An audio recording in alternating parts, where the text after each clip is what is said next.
what I would suggest to use instead. Use the basic drive that gets us to open our mail, watch television, read, go on Facebook, YouTube, all that. Number one driver is curiosity. That's just human nature. We are curious beasts, curious beings. So hook them with curiosity. Now ask yourself this. If you are an average homeowner living in a nice suburban area, what would get your curiosity? What kind of information would pique your interest? As a homeowner currently in a suburban neighborhood, basically what is happening in the neighborhood that will directly affect me? Exactly. That's exactly right. You're dead on. What is something that's happening in the neighborhood that directly affects me? Now, prices, of course.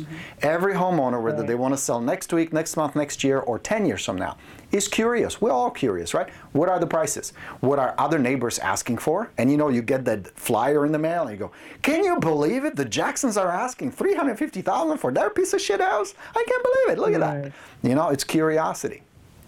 So, if you can put together a simple marketing piece to give them a quick market update, you will accomplish several things. Number one, it's a great conversational piece.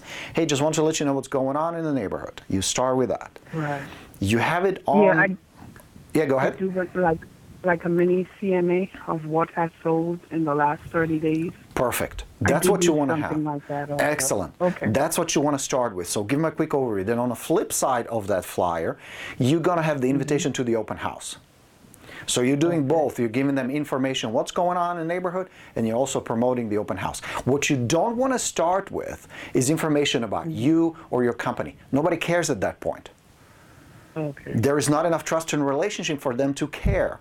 Because at that point, you're just another salesperson who is trying to get a listing, in their opinion. Now you are, but you want to position it differently. Does that make sense?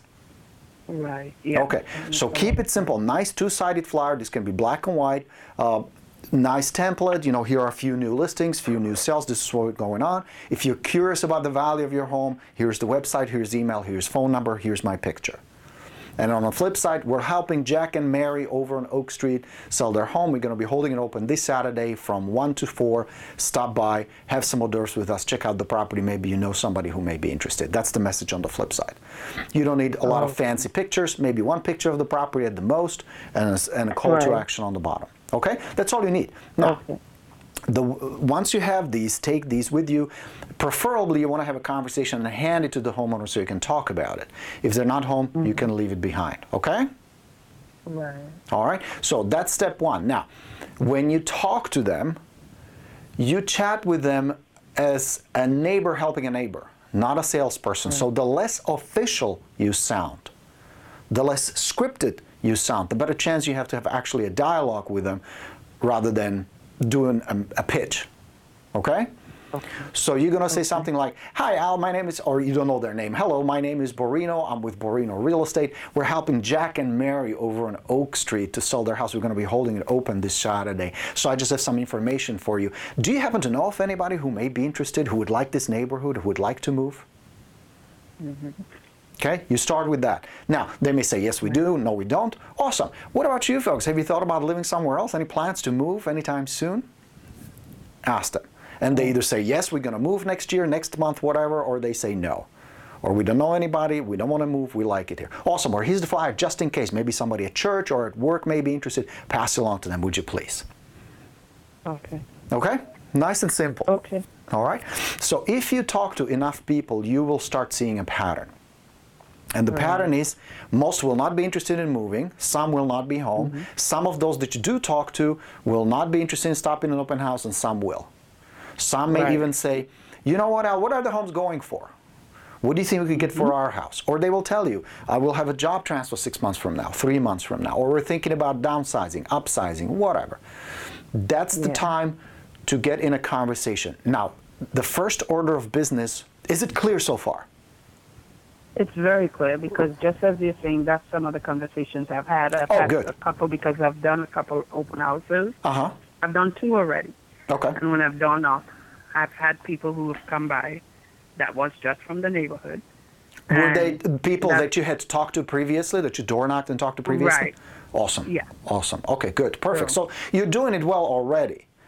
You know, you're on the right track. Now it's just a matter of fine-tuning it. And I think the second element to it is you increase it.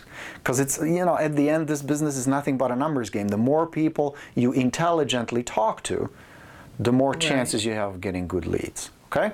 So that's step one. Then step two is get their contact information.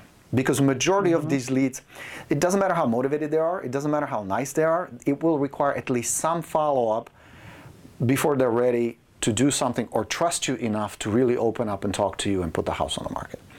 So in order for your follow-up to be effective, you want to get their phone number, you want to get their full name, you want to get their email. So this way you can mail them stuff, you can email them, you can call them, you can text them. Right. Yeah? So you have a little notepad and you say, terrific, I'm going to send you some updates and let you know what's going on. What is your name? What is your email? What is your phone number? And the way you ask it is you expect them to give it to you. Right. That's the trick. You cannot be tentative. You cannot ask things like, would you mind giving me your phone number?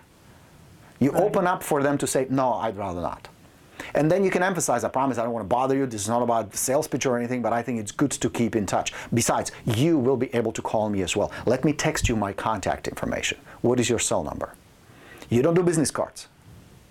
Okay. You don't want to do business cards. That's what everybody else is doing. That's what all the other agents are doing, those that make $38,000, $39,000 a year. So you don't want to do that. Okay. You tell them, look, this is the 21st century. Let me text you my contact information. So this way, when you call me or you text me or I text you, we have the ID so it's set up, you know who it is. Cool? Right. A lot of your success with this, Al, will depend on your confidence, how confident you are. Yeah. If you are comfortable, right? If you're comfortable talking with them, if you're confident asking for these things, they will as well. If you hesitate, if you're either too low status or too aggressive, too strong, it's not going to work. You want to be right in the middle. Okay. Okay? So that's how you do it. You write down their name, you write down their... First thing you're going to do is send them a little thank you card or at least text them, hey, it's been a pleasure chatting with you today. Yeah. Hope I'll be able to help you in the future. Al, ABC Real Estate. Okay? Okay. That's the secret. And then if you're able to do this 1 hour a day for the next 4 or 5 days, or you do it before your open house on Saturday morning, you're going to talk to a lot of people, and you will see that a percentage of them may express some interest. You put them on a follow-up, and that's where the conversions will happen. They will not, very seldom, I mean, occasionally it happened to me. Very, very few people would say, well, why don't you come on in and give me an idea what we can get for our house we're thinking about selling. And the issue is not as much motivation as it is trust. Okay? So the way you're going to start building that trust is through repeated communication. You're going to email them, you're going to text them, they're going to see your video, they're going to receive your market updates. You're going to maybe even talk to them in person if they stop by at the open house. Okay? But the idea is you put these leads in your contact management system and then you repeatedly follow up and follow up and follow up until you build enough trust and until their motivation is high enough, their desire to move, boom, you got a nice listing. Yeah? Yeah.